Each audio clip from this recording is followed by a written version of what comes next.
বন্ধুরা, আজকে তোমাদের একটা আমি খুবই সহজ আর খুবই টেস্টি ফুলুরি রেসিপি করে দেখাবো। বেসনের ফুলুরি তো আমি কিভাবে করব, প্রথমে দেখো এখানে আমি এই মেজারমেন্ট কাপটার 2 কাপ মতন বেসন নিয়েছি। এটা 1/4 কাপ, ঠিক আছে।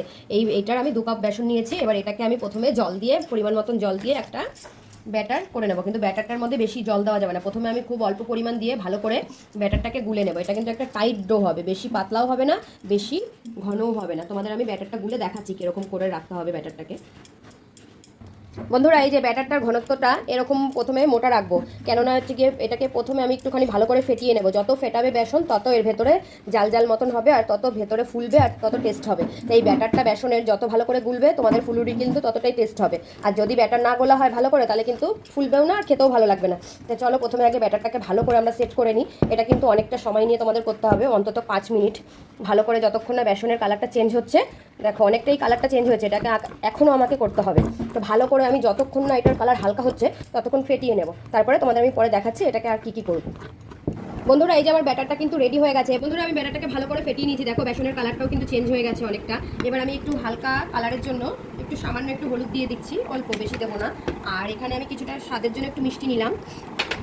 এখানে কিছুটা নুন নিয়ে নিলাম, যতটা তোমাদের লাগবে স্বাদ মতন নুন দিয়ে দাও, বেশি নুন লাগবে না। আর এখানে কিছুটা কাঁচা লঙ্কা নিয়েছি স্বাদ মতন, তোমরা তোমাদের স্বাদ মতন দেবে।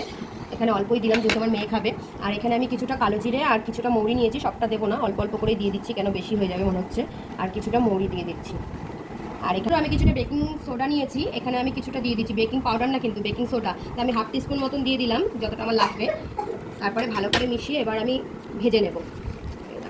ভালো করে ফেটিয়ে নিলেই আমার ব্যাটার রেডি। তো চলে এখন ভাজার পালা, ভেজে নিই আমরা। বন্ধুরা, এই যে আমার ব্যাটারটা রেডি হয়ে গেছে। এবার আমি কিছুটা ব্যাটার নিয়ে আমি প্রথমে একটু জল নিয়েছি, চেক করার জন্য আমি একটু দেখেছিলাম। দেখো এই যে আমি একটু জলের মধ্যে দিয়ে দিচ্ছি, এ দেখো ভেসে উঠলো, মানে আমার ব্যাটার পুরো রেডি। চলো তাহলে ভেজে নিই। বন্ধুরা দেখো, আমি ফুলুরিগুলো ভেজে নিয়েছি। প্রথমে আমি তেলটাকে মিডিয়াম হিটে গরম করে নিয়েছিলাম, তারপর এবার ফুলুরিগুলোকে ভেজে নিয়েছি। দেখো ফুলুরিগুলো এরকম হয়েছে। এই এখন তুলে নেব, বেশি ভাজবো না। এই দেখো, এই দেখো বন্ধুরা, আমার ফুলুরিগুলো রেডি। দেখো তোমরা কমেন্ট করে জানাও কেমন হয়েছে। দেখো কতটা সফট হয়েছে আর কতটা স্পঞ্জি হয়েছে। দেখো বাড়িতে তোমরাও এরকম বানিয়ে খাবে, খুব টেস্টি হয়।